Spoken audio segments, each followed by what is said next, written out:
Bem forte, aquieta minha alma. Eu vou viver as promessas de Deus. Deus não é homem para mentir. Ele é fiel e eu vou viver.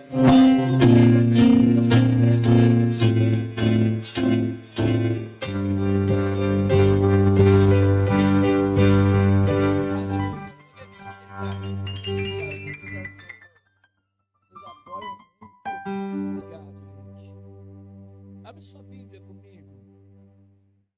Em 2 Coríntios, capítulo de número 3. Já que nós estamos falando de aliança na sexta, adoramos ao Senhor sobre aliança. E hoje nós vamos celebrar também a aliança. Não deixe que as coisas deste mundo entenda, saiba separar o que são as coisas deste mundo. As coisas deste mundo para as quais você deve morrer, nós devemos morrer, são as coisas que nos afastam de Deus. Diga para a pessoa ao seu lado, não morra para coisas erradas. Amém? Você tem que passear, você tem que descansar, você tem que estar com a sua família, você tem que trabalhar. Todas essas coisas são importantes, mas elas são secundárias. Como assim secundárias, apóstolo? Porque a palavra de Deus diz que nós devemos fazer o que em primeiro lugar? Buscar em primeiro lugar o reino de Deus e a sua justiça. As demais coisas nos serão acrescentadas. Deus vai abençoar a tua casa, Deus vai abençoar o teu emprego, Deus vai abençoar o dia do seu descanso, Deus vai abençoar todas as coisas. Nós não podemos polarizar e dizer assim, olha, isso aqui é Deus, daqui não é Deus. Deus tem que estar envolvido em todas as coisas. Aí você vai começar a desfrutar do seu dia a dia na presença de Deus, amém? Você não vai falar com Deus somente naquele momento que você for orar, em particular na sua casa. Eu estou dizendo que isso não é importante? Não, não é isso que eu estou dizendo. Só estou dizendo que Deus quer andar contigo por onde você for. Ali está a presença de Deus. Coisa mais gostosa é você poder estar passeando num parque e Deus estar ali com você. Está chovendo, Deus está ali com você. Você está trabalhando, Deus está ali com você. Deus está com você a todos os momentos, amém? É isso que nós precisamos aprender. Não separar a nossa vida de ser sagrada, consagrada a Deus. Quando nós separamos a nossa vida de consagração, não temos ela no nosso dia a dia, nossa consagração só se resume a estar na igreja, é um grande problema. E hoje eu quero trazer uma reflexão sobre isso. Eu sempre falo para o Senhor, todos os dias. Se eu for falar aquilo que eu gosto da Bíblia, tem muita coisa que eu gosto. Até aquilo que me confronta, eu gosto. Porque quando Deus fala, é porque Ele continua nos amando e continua insistindo que Ele quer nos salvar. Quando Deus se cala, já é problemático. Ele já abandonou, Ele diz assim, não importa mais o que você faça, a condenação já é certa.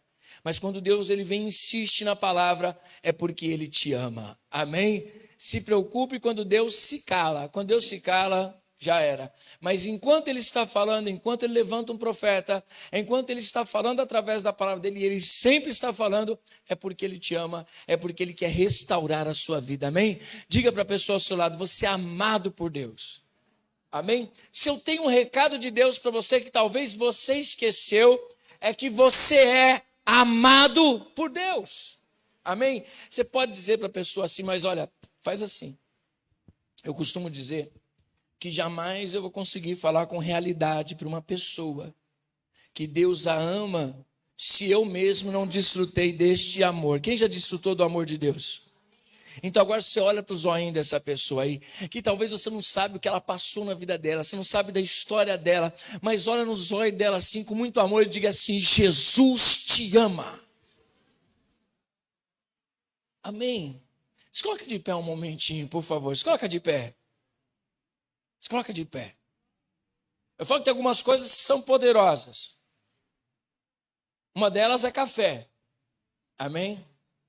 Poderosas que eu falo porque a gente senta para tomar um café, a gente fala de um montão de coisa. Amém? Mas sabe uma outra coisa poderosa? Que Deus colocou no meu coração logo cedo. Eu vindo para cá. Um abraço de amor. Você pode dar um abraço de amor na vida de alguém. Diga para a pessoa, abraça essa pessoa Diga de verdade, de coração, te amo em Cristo. Amém. Glória a Deus. Amém. Um abraço é muito bom. Um abraço de pessoas que nós amamos é bom, não é? Aí você chega assim, naquela correria toda da vida, essa pessoa só fala assim para você. Não fala nada, só dá um abraço. Amém? Aplaude ao Senhor, pode se assentar.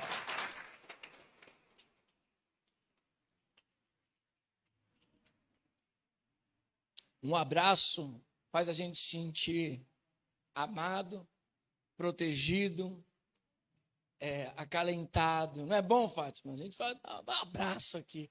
É gostoso, né? Quanto tempo faz que você não é abraçado? Vai receber um abraço.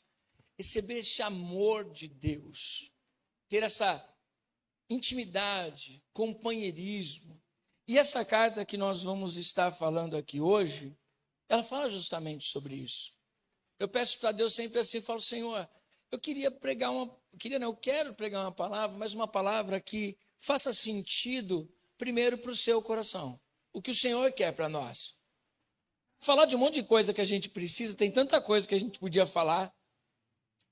Se eu parar para perguntar para cada um de vocês o que vocês acham que a gente poderia pregar, o que a gente poderia fazer, ia ser tantas coisas diferentes, às vezes, umas das outras, e até edificantes. Mas assim, eu quero saber muito do que Deus tem no coração dele para nós. A gente pode pegar uma palavra através do conhecimento e falar dela, mas eu quero hoje e pedir isso para Deus, que eu possa ser simplesmente um canal daquilo que Ele tem para mim e para você. Porque aí não é a minha palavra, é a palavra de quem? De Deus, é o que Ele quer com você.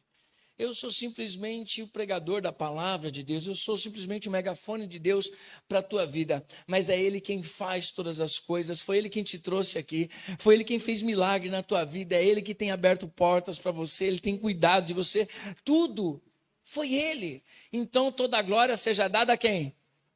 A Ele. E no demais nós desfrutamos de relacionamento, de amor, de carinho, dessa mutualidade, de relacionamento. Amém? Então a Bíblia, se nós formos resumir algumas coisas que ela fala, vai resumir da seguinte maneira: um Deus que ama, um Deus que vai atrás do pecador, que não desiste de você, não desiste de mim, um Deus que quer relacionamento. A Bíblia fala de Gênesis e Apocalipse de um Deus que quer relacionamento. Amém? E esse texto fala muito sobre isso. O que é que realmente podem falar a nosso respeito? Será que precisa de cartas de recomendação ao seu respeito? Paulo ele escreve para a igreja de Corinto, e nós vamos ler a segunda carta, né? Capítulo de número 3, que ele vai falar justamente isso. Havia muita crítica sobre o ministério de Paulo, e até hoje existem igrejas que têm um costume, eu não sei se você veio de uma igreja que tem assim o costume, de mandar carta de recomendação, né? Quem tem esse costume aí? Amém? Eu acho bom, por um lado. Eu até exijo, mas de quem sai de uma igreja com uma unção. Unção que eu falo assim, um pastor, uma pastora saiu de uma igreja, aqui na nossa igreja, a Igreja Apostólica Efrata, para me aceitar uma pessoa de pastor de fora, ele precisa de uma carta de recomendação daquele pastor que ungiu lá. A pessoa, e eu vou receber, se ela tiver essa documentação como pastor ou como pastora. Ela vai vir com a carta de recomendação, quem foi que se responsabilizou pela unção, e aí eu recebo. Não posso tirar o título da pessoa, amém? Agora, essa carta de recomendação não é o ponto final. Porque às vezes você pode ter sido ou bem ou mal cuidado em um lugar e não deu fruto. Aí o pastor talvez escreva assim, eu não gostei daquele irmão ter ido embora, eu vou falar mal dele. E aí você chega aqui, você entende a palavra, está debaixo de uma autoridade, e é uma bênção na igreja. Então a carta não é o que define. O que define é o seu dia a dia comigo aqui. Amém? Aí pode receber um pastor ou uma pastora. É um pastor na Efrata. Não significa que é um pastor da Efrata. Um pastor na Efrata foi uma pessoa que ungiu, chegou aqui, está aí sentada, ouve a palavra, está tudo certo. na caminhada, nós vamos saber quem é. Amém? Nós estamos aqui uns com os outros, estamos caminhando. Espero que cada vez mais nós tenhamos intimidade, estejamos mais próximos, para que você possa dizer, eu sei quem é o apóstolo Adilson. E eu possa dizer, eu sei quem é o Márcio, eu sei quem é a Scate, eu sei quem é a Nelci, eu sei quem é a Fátima. Nós sabemos quem são os membros da igreja. Temos relacionamento, estamos mais íntimos, mais próximos uns dos outros. Isso é maior do que qualquer carta de recomendação. Amém? É a vivência, é estarmos juntos uns com os outros. Não estou aqui tecendo nenhuma crítica a alguma igreja que tenha o costume de carta de recomendação, mas eu não peço carta de recomendação, porque você pode estar aqui e na caminhada ser uma pessoa muito bênção para essa igreja, muito usada por Deus, e a opinião dos outros não vai definir quem você é aqui comigo. E se eu encontrar com alguém e falar assim, aquela pessoa é isso, querido, deixa lá, comigo. Eu sou o pastor dessa pessoa, e eu que vou cuidar dela, e eu é que vou definir quem essa pessoa é na caminhada. Porque isso nós podemos ver nas pessoas, são ou não são adoradoras, estão ou não estão debaixo de autoridade. E isso nós vamos falando uns para os outros, amém? Eu estou falando rápido para você entender o que é que Paulo está dizendo aqui. Olha só o que ele diz. Começamos, porventura, outra vez, a recomendar-nos a nós mesmos. Ele está falando o seguinte, será que eu vou ter que começar a ficar falando de mim e ficar provando para as pessoas que eu sou alguma coisa? É uma coisa que eu não gosto. Ter que provar para pessoas que andam comigo quem eu sou. Eu tenho que ficar falando de mim. É ruim quando você tem que falar que você, por exemplo, fica legal você vender uma imagem e dizer assim, olha, eu sou adorador, eu sou apóstolo, eu prego da palavra de Deus. Não são as minhas palavras que vão te convencer, é o meu dia a dia. Eu não preciso ficar jogando confete aqui. Às vezes tem gente que acha que precisa ficar fazendo confete, né? Chega, vou orar lá, e eu tenho que filmar que eu estou orando. Eu estou estudando, tenho que filmar que eu estou estudando, porque senão parece que as pessoas não acreditam. Eu tenho que ficar fazendo essas coisas para mostrar para vocês que eu oro, que eu busco a Deus, ou que eu estudo a palavra de Deus, por onde eu ando. Às vezes tem coisas que nem a gente fala, a gente não divulga as fotos das crianças no orfanato, a gente está fazendo a obra de Deus, a gente não pode ficar divulgando. A gente nem tem intenção de divulgar intencionalmente pedindo alguma coisa, que isso não pode.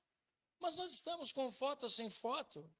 Nós estamos cuidando de vidas. Será que é necessário a gente começar a ter que ter provas físicas para falar quem nós somos? Isso significa que as pessoas não andam com você, não conhecem quem você é. Então fica chato você ficar expondo o que você faz. Olha, mas apóstolo, você fala das coisas que você faz. Eu falo como uma prestação de conta e você vê a igreja acontecendo. Mas tem muitas coisas que acontecem em oculto para a glória de Deus, amém? Não erros, mas coisas para a glória de Deus que você nem ficou sabendo.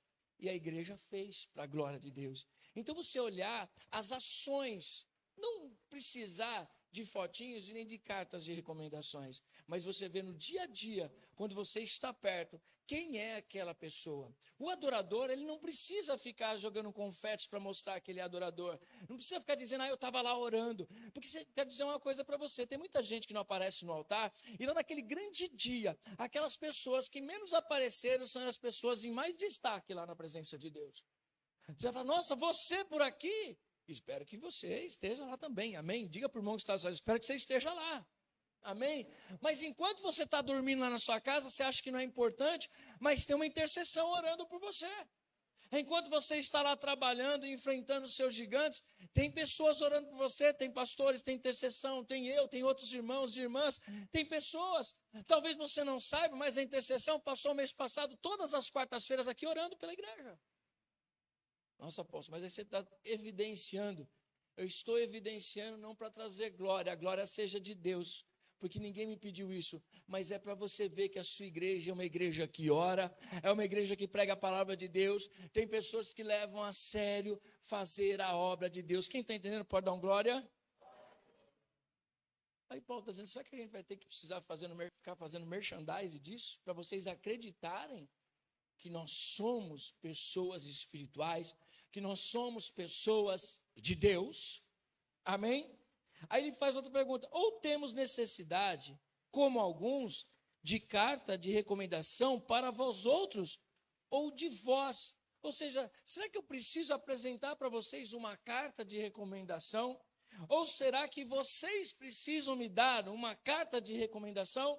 Aí Paulo diz assim no versículo 2: vocês são a nossa carta, escrita em nosso coração, conhecida e lida por todos os homens, estando já manifestos como carta de Cristo, produzida pelo nosso ministério, escrito não com tinta, mas pelo Espírito do Deus vivo, não em tábuas de pedra, mas em tábuas de carne, isto é, nos corações.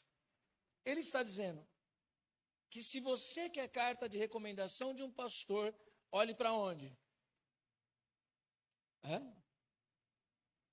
Olhe para a igreja. Olhe para as suas ovelhas. Se as suas ovelhas são bem cuidadas, é a carta de recomendação desse pastor. Quem está entendendo? Vocês, e é essa a minha preocupação, eu sempre converso, estava falando com o pastor Vitor essa semana. A minha preocupação sempre não é questão de igreja cheia ou vazia. Lógico que eu quero ela cheia. Quanto mais cheia, mais pessoas vão ouvir a palavra de Deus. Amém? Essa é a intenção. Mas são de pessoas que revelem esse ministério. Pessoas que revelem a palavra que é pregada nesse altar. Pessoas que revelem o que é discipulado. Pessoas que revelem e digam assim: olha, você andava com aquele cara ali. Sabe aquele ditado? Para Jesus não vale, né? Porque Jesus, ele é o top, né? Porque ele andava com gente pecadora e transformava elas. Mas naquele ditado que a gente diz: me diga com quem tu andas, que te direi quem tu és. Com quem que você anda? Provavelmente você anda com pessoas que pensam o que você pensa. Você traz para a mesa pessoas que acreditam naquilo que você acredita. Sim ou não? Você traz para a sua intimidade. Você traz para um relacionamento pessoas que você acredita, que elas acreditam da mesma maneira que você. Ou você faz aliança com qualquer um. Fazer aliança com qualquer um é problemático. Amém? Paulo está dizendo aqui o seguinte: que a carta de recomendação do ministério dele era olhar para a igreja que ele pastoreava. A carta de recomendação era dizer assim: bom, quem é o seu pastor? Ah, o seu pastor é fulano. Diga para o irmão que está do seu lado: não envergonha não, irmão. Amém? Você está na igreja, raciocine isso comigo. Você está numa igreja onde você tem um alimento de qualidade. Como que tem que ser a sua saúde? Boa. Amém? Você tem aqui, você traz algo de qualidade. Você pega e traz uma palavra de qualidade, ou seja, você traz um alimento para as suas ovelhas. Quem é ovelha, diga glória a Deus. Ovelha faz o quê? As ovelhas fazem? Isso, as ovelhas estão tudo murcho. As ovelhas fazem? Está muito fraco essas ovelhas. A palavra está fraca, a comida está fraca, gente. Quem não tomou café? Não tomou? Que bom, fica no jejum. Quem tomou café? Ah, é Marinha. Então o Beto tem que ser melhor. As ovelhas fazem? Ah, agora as ovelhas estão melhor. Mas uma ovelha bem alimentada revela na sua pelagem, revela na sua vida, no seu dia a dia, o tipo de alimento que ele está comendo. Quando nós comemos alguma coisa e nos cai mal, a gente descobre. Descobre ou não descobre? Assim. E nós somos sensíveis espiritualmente. Então, se você come porcaria enlatada, irmão, vai fazer mal para você. Mas se você se alimenta da palavra de Deus, você vai ter saúde espiritual. Amém? Diga assim: saúde espiritual. Amém? E saúde espiritual vai atingir sua vida em todas as áreas. E a minha preocupação em pregar a palavra de Deus é dar um alimento de qualidade para que você tenha saúde. Porque você tendo saúde, quando as pessoas olharem de que igreja você é, quem é o teu pastor, vai falar assim: ó, ele cuida bem de você. Ele prega uma boa palavra. Se isso não estiver acontecendo na sua vida, tem alguma coisa errada. Ou você precisa ser colocado de canto, que a comida é boa, mas você está acostumado com enlatado, Não vai cair bem. Quem é do interior aí? É do interior. Quem já tomou leite do interior, que não é pasteurizado aí? Já? Levanta a mão assim. Mas você estava acostumado a tomar esse leite? Eu lembro quando eu era pequenininho lá em Barbacena, eu ia para casa da minha avó, chegava lá, Michele, ela vinha com aqueles leites assim. Eu falava, não, eu sou de São Paulo. Esse daí dá piriri, dá dor de barriga. E o pessoal toma numa boa. Mas eu chega os paulistas, né? E dá lá o pasteurizado, acostumado com leite diferente. Qual alimento que você está acostumado? Que alimento que você tem comido na tua vida que mostra uma vida espiritual sadia? Porque nós vemos muita gente estando na igreja, só que elas estão passando mal de alimento. Elas não estão com uma vida sadia, elas estão doentes. E sempre que eu falo para Deus, Deus, como é que a gente sara uma igreja? E Deus sempre diz para mim assim, através da palavra para eles. A palavra é o alimento para as pessoas. Vocês são ovelhas e a palavra é de Deus. Nós somos ovelhas de Deus. E a palavra que me alimenta, é a palavra que te alimenta, é a palavra que te transforma, irmão. Amém? Então você precisa adequar o seu organismo à boa alimentação. Amém? Regime resolve? Não resolve. Você fica no efeito sanfona, né? Vai e volta. Tem pessoa que fala assim, está fazendo regime, nossa, emagreceu muito. Em 3 meses você emagreceu demais. Né? Você fala, ó, que legal. Só que se você voltar a comer as coisas, o que você vai voltar? Então você precisa mudar a sua alimentação, não fazer um regime. Você tem que mudar os seus hábitos. A mesma coisa para a nossa vida espiritual. Precisamos mudar os nossos hábitos. Porque quando olharem para a gente, vão ver uma vida saudável. Diga para a pessoa ao seu lado, está comendo porcaria? Ou está comendo coisa boa?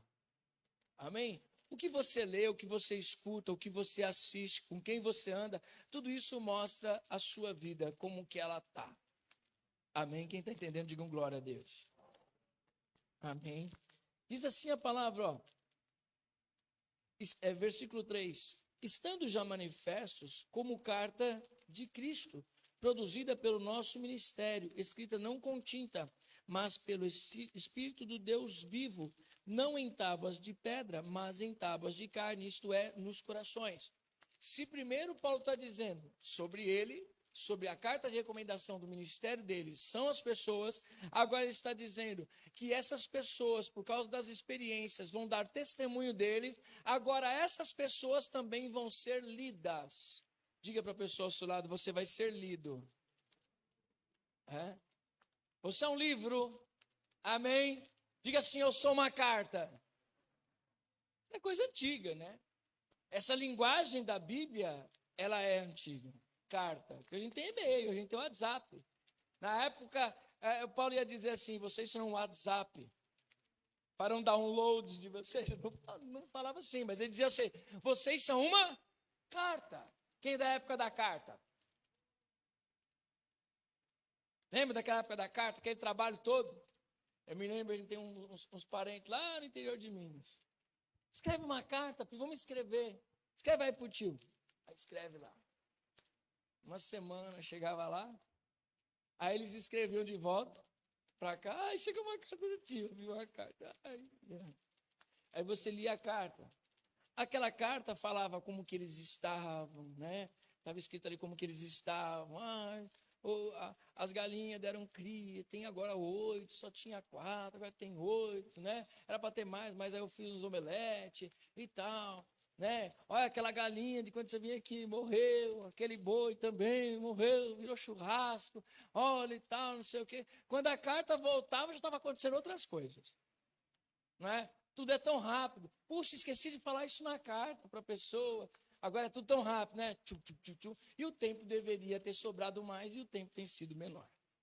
É que a gente está colocando mais coisa do que deveria colocar na nossa vida, então na correria. Mas, Paulo usando essa metáfora da carta, ele está dizendo o seguinte. As pessoas conhecerão Cristo através da leitura da sua vida. As pessoas, elas vão ouvir o que você está falando, mas mais ainda, elas vão procurar as marcas daquilo que você está dizendo. E o grande problema, muitas vezes hoje, é justamente esse. Falarmos de um Deus, falarmos de servir a Deus, falarmos de um relacionamento com Deus, mas as pessoas não verem isso na nossa vida. Falarmos da palavra de Deus. Às vezes as pessoas podem até criticar, dizer, é muita palavra, não sei por que fala tanto, não podia só resolver um negócio. Gente, eu não sou místico, eu nunca aprendi, eu faltei nessas aulas todas, de ser místico, de trazer para você algum segredo de um olhinho, ou de uma água, ou de uma palavra motivacional para você alcançar algum lugar. Se você não entender a palavra e não transformar a sua mente, não mudar as suas atitudes, não mudar o seu coração, a maneira que você sente as coisas, nada vai mudar na tua vida. Não é uma oração que vai ser a grande e poderosa para mudar a sua história. O que vai ser poderoso na tua vida é o encontro que você tiver com Cristo e a transformação na sua mente através da palavra de Deus. Deus não poderia ter dito para Josué, Josué é o seguinte, fique em oração que você vai vencer só na oração. Não, Deus disse para ele, não, você vai ter que enfrentar gigantes, você vai ter que enfrentar lutas, mas você precisa meditar na minha palavra, porque a palavra é alimento para a tua vida. Se a palavra não trouxer transformação para a sua vida, nada mais traz. Por isso que às vezes você vê situações de pessoas que sobem e descem monte, mas não muda a sua história. E quando as pessoas vão ler a vida da pessoa, fala, a sua vida não tem nada a ver com o Evangelho. Quando dizemos para as pessoas, olhe para mim, porque vocês vão ver uma carta de Cristo para você. E o que Cristo tem escrito na tua vida para que as pessoas possam olhar e dizer assim, realmente, Cristo escreveu algo na tua vida para mim. O que leriam na sua vida? Se abrisse você hoje aqui assim, uma cartinha, vamos tirar a cartinha aqui, a escada, o que eu vou ler aqui? O que encontrariam na nossa vida? E a proposta do que Paulo traz aqui é muito desafiadora. Algumas metáforas simples, coisas fáceis da gente entender no nosso dia a dia. Mas a complexidade do valor que ele vem apresentar para a gente, olha, eu só não desisto porque eu acredito na graça de Deus. Amém? Quem está entendendo pode dar um glória a Deus? Olha o que ele vai dizer para nós aqui, ó. Ele disse no versículo 3, estando já manifestos como carta de Cristo, produzida pelo nosso ministério, ou seja, eles foram mão de Deus, escrita, não com tinta, mas pelo Espírito do Deus vivo. Deus é que está escrevendo em você. As pessoas que pregam, as pessoas que lideram você, as pessoas que te ensinam, as pessoas que cuidam de você, elas nada mais são do que instrumentos de Deus para escrever na sua vida. Espero que eu esteja escrevendo hoje uma nova história na tua vida, que eu possa ser instrumento de Deus para te dar uma nova história, amém? Ele diz assim, não em tábuas de pedra, mas em tábuas de carne, isto é, nos nossos corações, dentro de nós. Ele está trazendo aqui uma comparação às leis que foram dadas no Antigo Testamento, que foram dadas as leis externas. Deus disse assim para Moisés, vai lá, pega aquelas pedras, porque eu mesmo vou escrever. Depois Moisés quebra essas pedras, aí Deus vai falar para ele, agora você vai pegar as pedras e você vai escrever nas pedras. E aí ele volta com as pedras e diz assim, aqui são as leis do Senhor para nós. Essas leis estavam no exterior, algo externo. Só que agora o que Paulo está dizendo é o seguinte, que esta lei, esta aliança, essa vontade de Deus já não é mais uma coisa exterior. Ela está dentro de nós. O que é mais perto de nós? O que está fora ou o que está dentro? O que está dentro. Já começa a dizer que é um relacionamento tão próximo, que é mais perto do que nossa própria roupa. É dentro de cada um de nós. Amém? Mas como que as pessoas vão ler a gente dentro? Não tem como. Elas vão ler a gente naquilo que a gente externaliza, expressa. E ele vai dizer o seguinte, essa lei não está fora, ela está dentro nos corações. E é por intermédio de Cristo que temos tal confiança em Deus. Não que por nós mesmos sejamos capazes de pensar alguma coisa, como se partisse de nós. Pelo contrário, a nossa suficiência vem de Deus, o qual nos habilitou para sermos ministros de uma nova aliança, não da letra, mas do Espírito, porque a letra mata e o Espírito... A gente precisa entender isso. A letra mata e o Espírito vivifica. Sabia que tem muita gente que já interpretou o seguinte: por isso que eu não leio a Bíblia? A letra mata. Então eu preciso viver no Espírito. E quem disse que o Espírito é contrário à palavra? Tem gente que muitas vezes fala, está vendo? Ó, esse negócio de conhecer a palavra, a letra mata, mas o Espírito vivifica. Diga para o irmão do lado, para de ser preguiçoso. Vai ler a Bíblia. Amém? Porque o que ele está dizendo aqui é o seguinte, que se você tentar viver só pela letra, você tentar se justificar pela letra, você não consegue se justificar. Ele está dizendo que isso só aconteceu por causa de Jesus. Jesus é o favor de Deus por mim e por você, o qual nos fez ser a habitação do Deus vivo. Não é um mérito nosso, não fomos nós que fizemos. Foi Deus que, em seu grande amor, Ele amou o mundo de tal maneira que deu Jesus Cristo, Ele ofertou Jesus Cristo para que nós o recebêssemos como nosso Salvador. E a partir daquele momento nos tornássemos morada de Deus, Deus habitando em nós. E nós estamos vivendo agora na santidade de Deus, buscando a Deus e expressando Jesus no nosso dia a dia.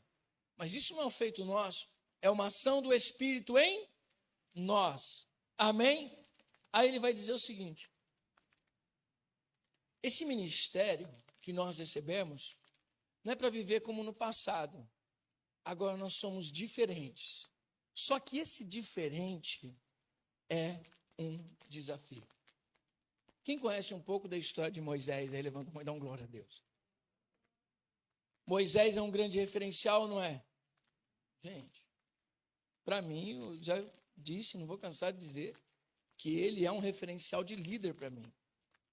Então, quando Paulo escreve isso para mim, é um desafio muito maior do que se pode imaginar. Porque ele vai dizer o seguinte, versículo 7. Se o ministério da morte, gravado com letras em pedras, se revestiu de glória, a ponto de os filhos de Israel não poderem fitar a face de Moisés, por causa da glória do seu rosto, ainda que se desvanecesse, como não será de maior glória o ministério do Espírito? Porque se o ministério da condenação foi glória, em muito maior proporção será glorioso o ministério da justiça.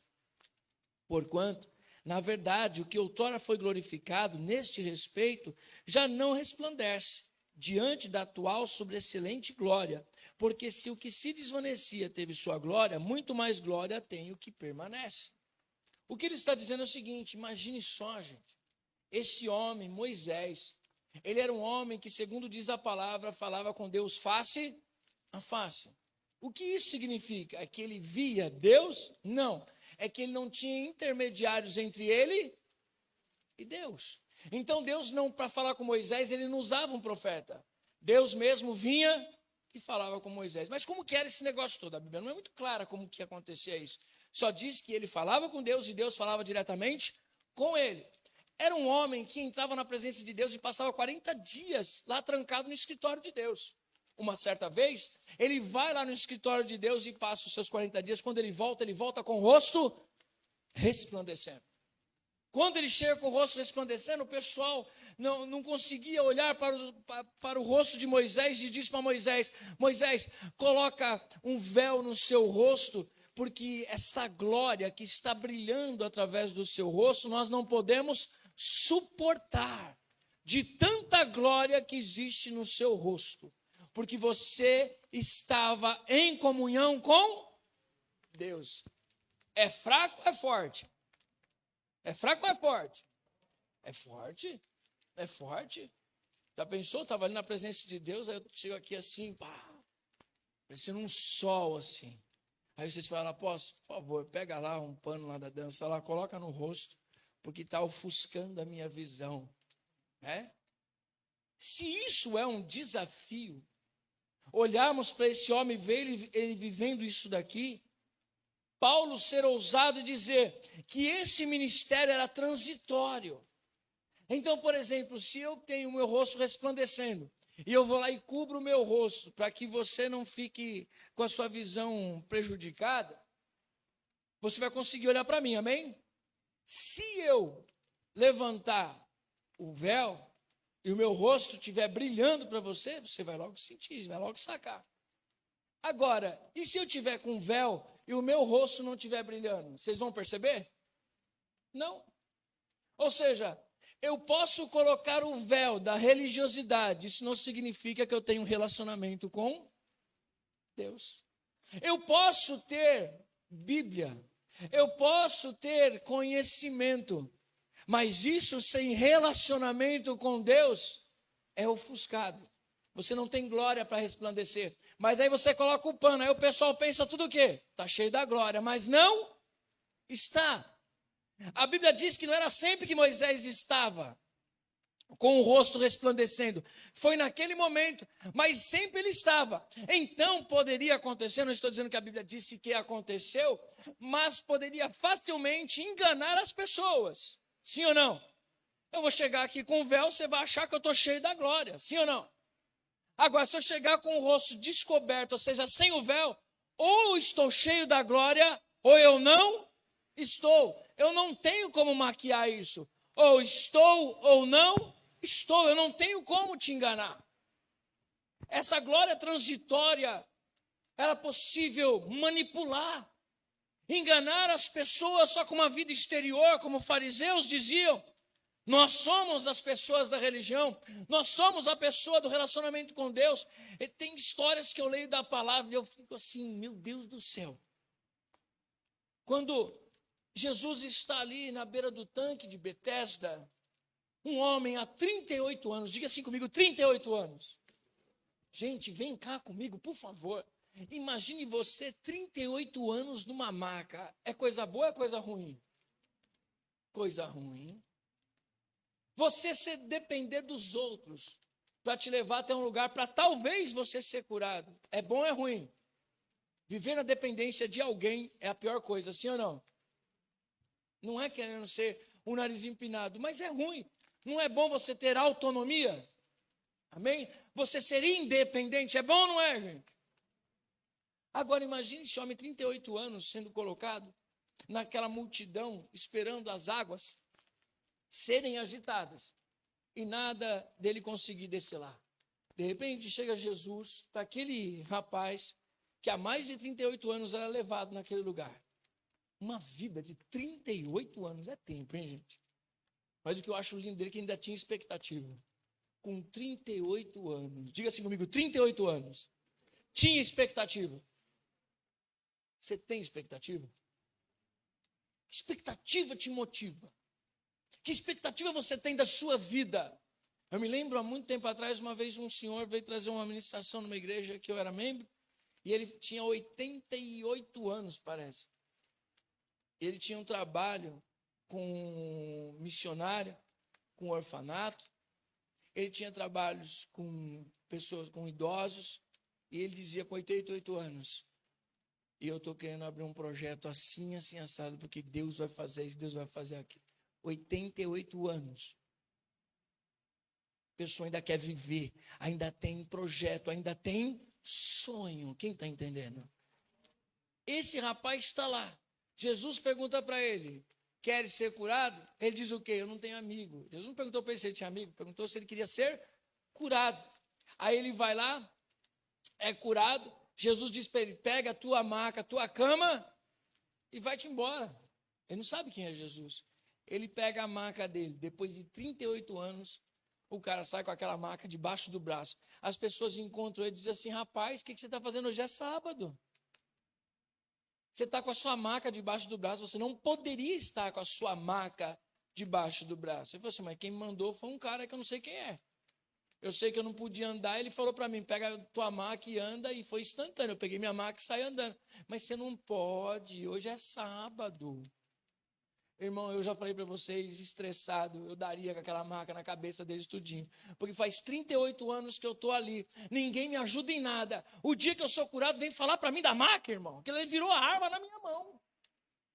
Onde se viu um negócio desse? As pessoas, a religião tem essa preocupação. Com regrinhas, tem que ser assim, tem que ser assado, tem que ser isso, tem que ser aquilo. É algo exterior.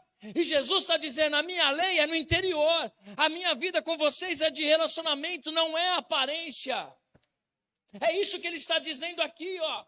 Se Moisés tinha uma glória transitória, que era um momento, era para aquele momento, mas aquilo era externo. Agora chegaria o momento da aliança com Deus, que ele moraria dentro de nós. E agora Paulo ele vai trazer algo tremendo para nós.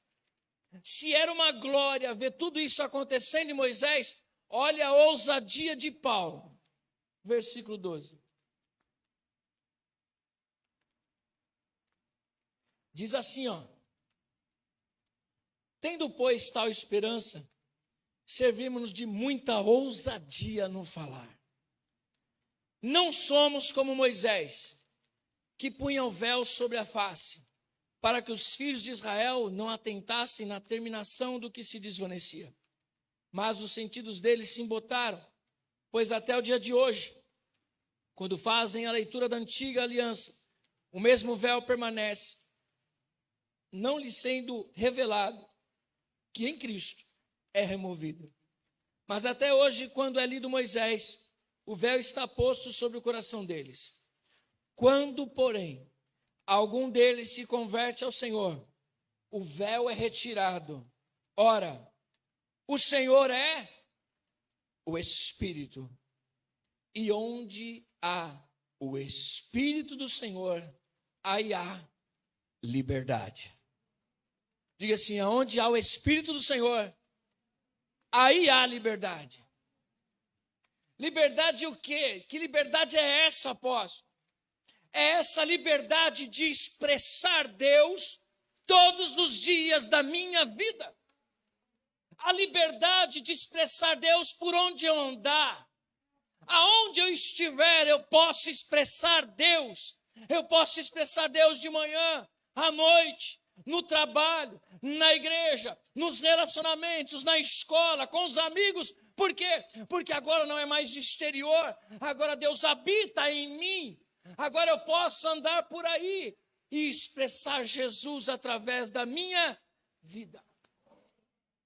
Ele está dizendo, você tem a liberdade de viver para Cristo, de deixar Cristo viver em você. O que Paulo mesmo disse, já não vivo mais eu, Cristo vive em mim. A liberdade de Jesus se mover em você, a liberdade de ser nascido do Espírito, e Ele soprar, você vai para onde Ele quer. Ele vai expressando em você a vida, Ele vai trazendo para você vida, Ele vai curando as suas enfermidades, Ele vai tirando suas depressões, suas tristezas. Por quê?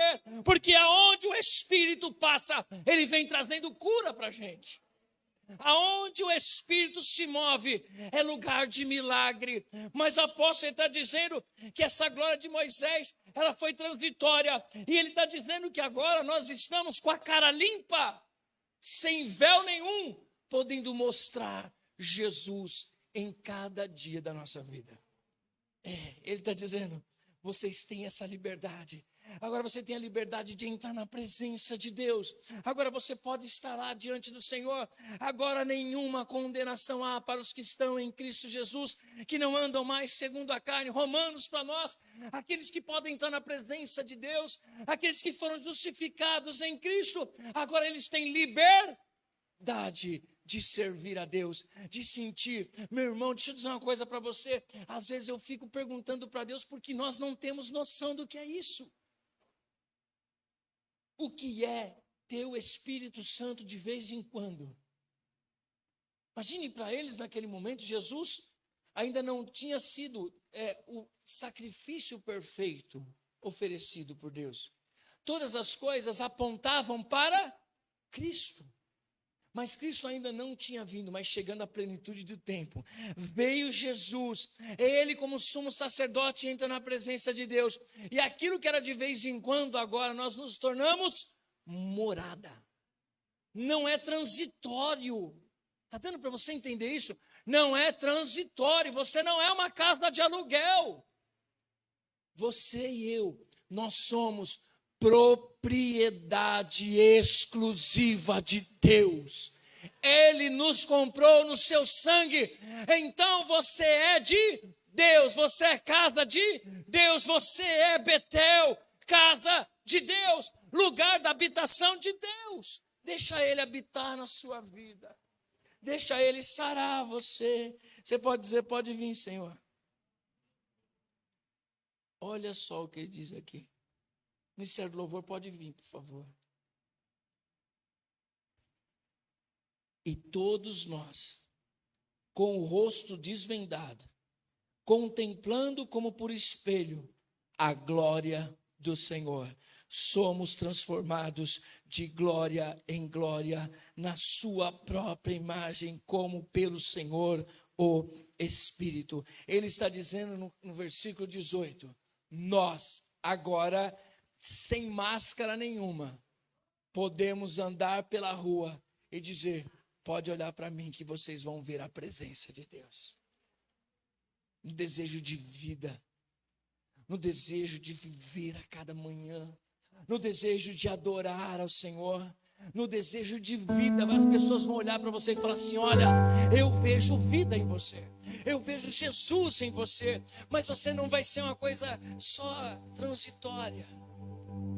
Ele fará morada. Você pode se colocar de pé. Tem um louvor que a gente canta ele, que diz, tu és bem-vindo aqui. O Senhor é bem-vindo na tua vida. O Senhor é bem-vindo na tua casa. Deixa eu dizer uma coisa para você. Você precisa tomar posse disso no teu coração. Jesus entrando na tua vida, Ele vai sarar os teus sentimentos, Ele vai limpar a casa, amém? Ele entra no teu coração e vai limpando os teus sentimentos, vai limpando as suas decepções, as suas tristezas, as suas mágoas. Você tem que dizer assim, Senhor, pode entrar e faz uma limpeza geral no meu coração.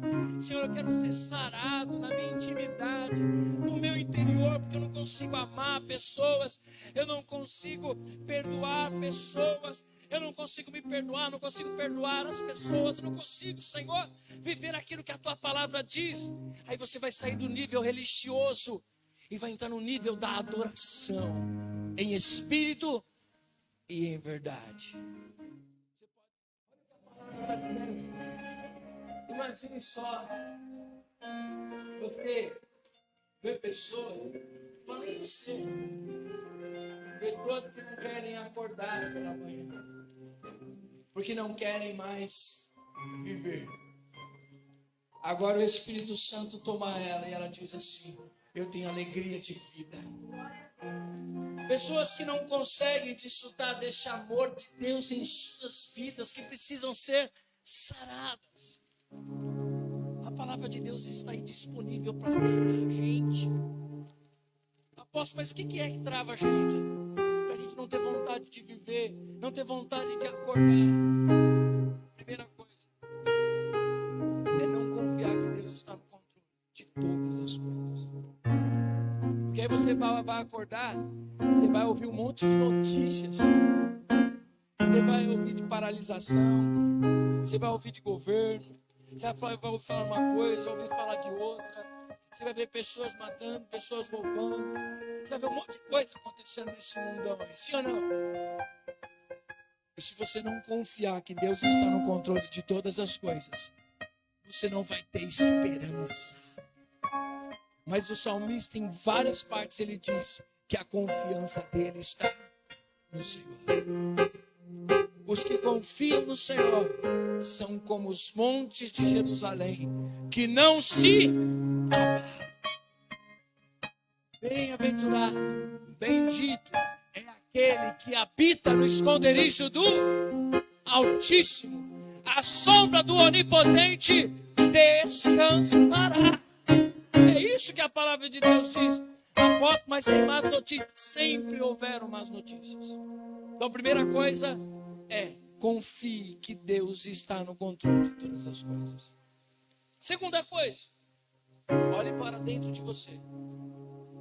Saiba admitir as suas falhas e que o que você colhe é consequência do que você plantou. E não coloque a culpa nas costas de Deus. Diz a palavra de Deus: do que se queixa o homem, queixe-se dos seus próprios pecados. Porque se você não tivesse feito muitas coisas que você fez, você não estaria colhendo o que você está colhendo. Ou seja, isso significa autorresponsabilidade. Quem está entendendo?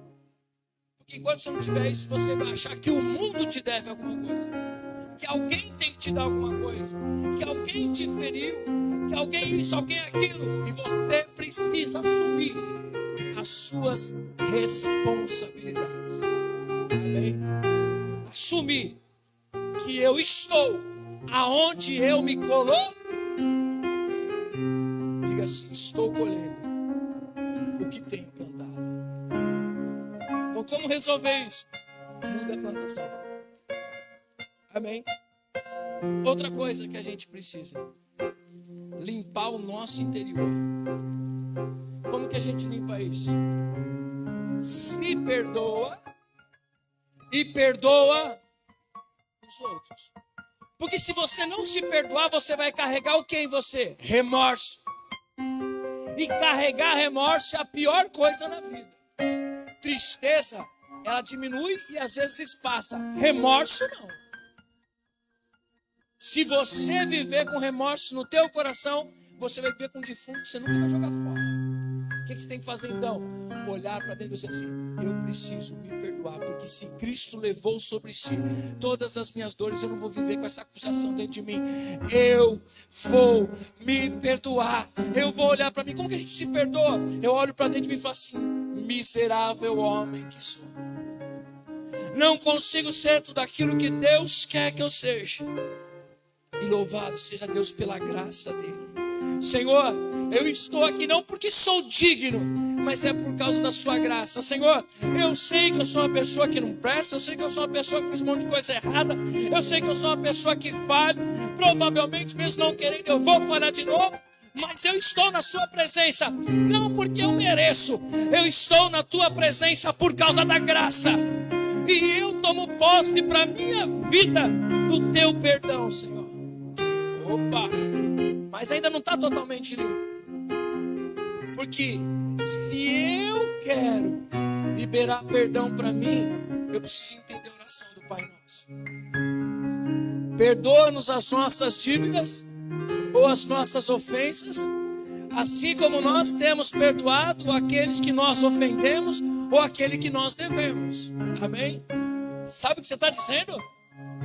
Você está dizendo o seguinte: Deus, me perdoa conforme eu estou perdoando as pessoas. Logo, se você não perdoa, você vai estar em enfermo.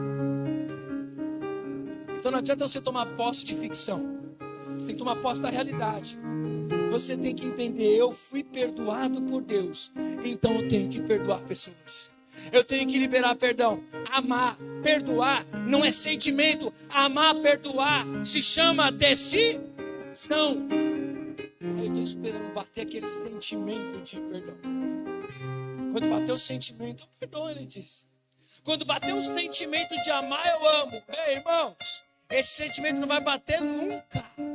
Ainda mais numa natureza caída como a nossa. A gente quer mais que os nossos inimigos morram. A gente quer mais que as pessoas que fizeram mal para nós se lasquem. Mas Jesus disse assim: amai os vossos inimigos. Amai aqueles que vos perseguem. Isso é ser discípulo de Cristo. Eu não posso mudar essa palavra.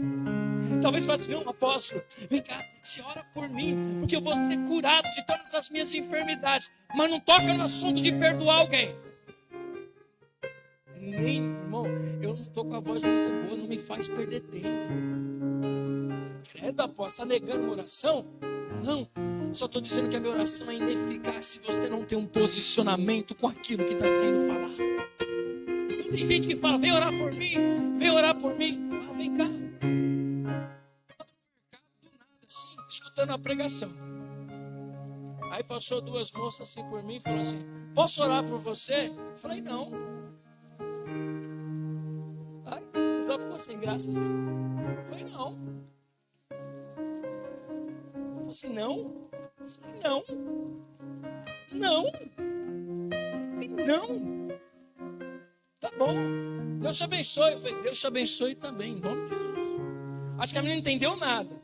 Ele disse para Deus me abençoar em nome de Jesus, não quer que eu ore por ele? Eu não sei quem você é, não sei o que você quer, não sei o que você vai dizer, não. Não sei como está a sua vida.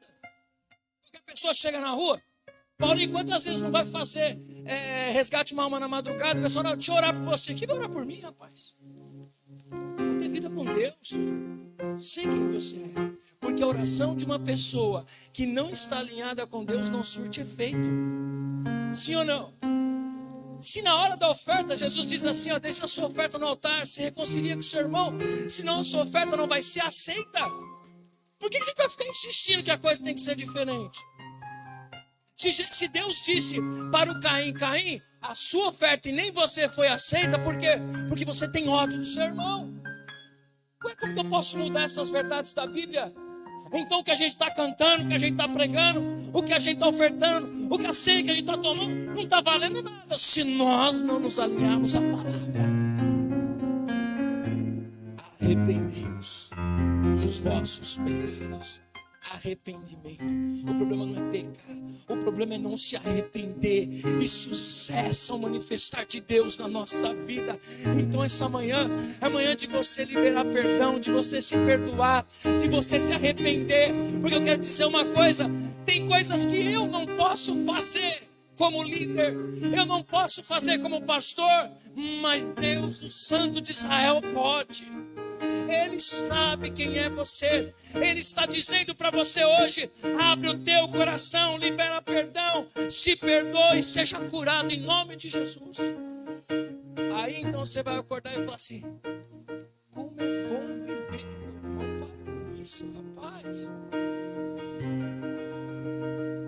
Dá para conviver com pedra no rim, gente?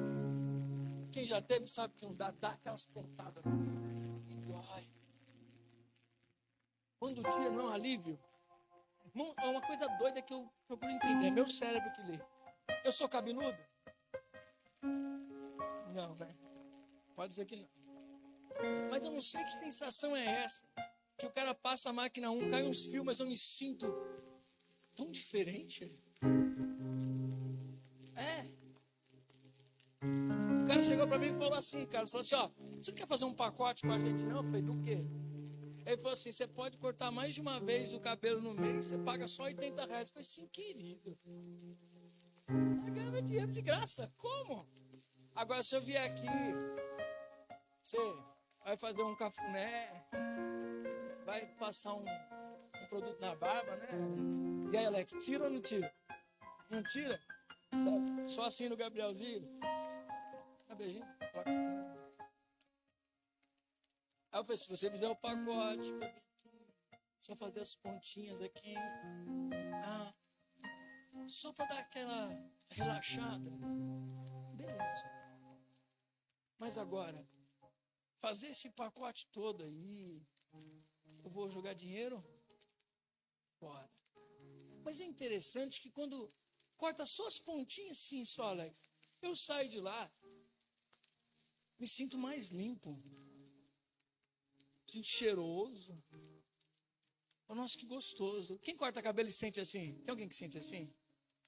Mulher que gosta de ir num cabeleireiro, dar aquele tapa legal assim, aí sai toda cheirosa e fala assim, nossa, me sinto, nossa, outra mulher, né? Não é assim? Eu também, eu sinto assim.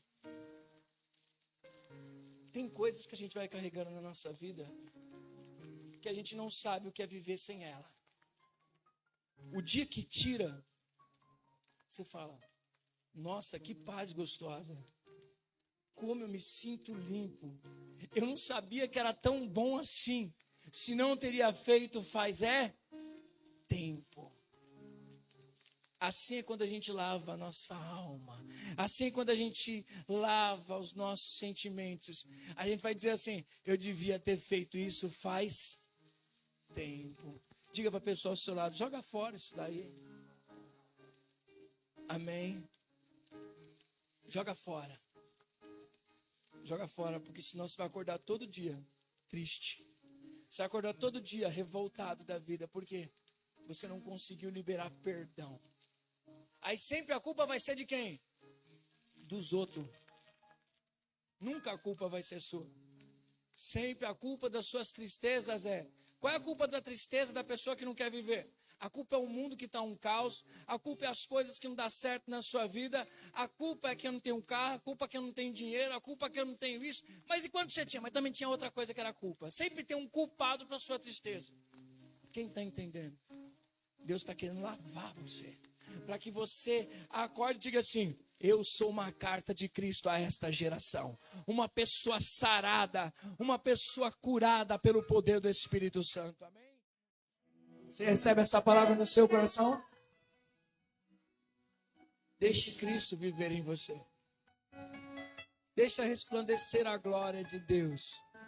Vai ser impossível. Escuta o que eu estou te dizendo. Vai ser impossível você ser cheio de Deus e não resplandecer dele. Você vai ser cheio e vai resplandecer dele.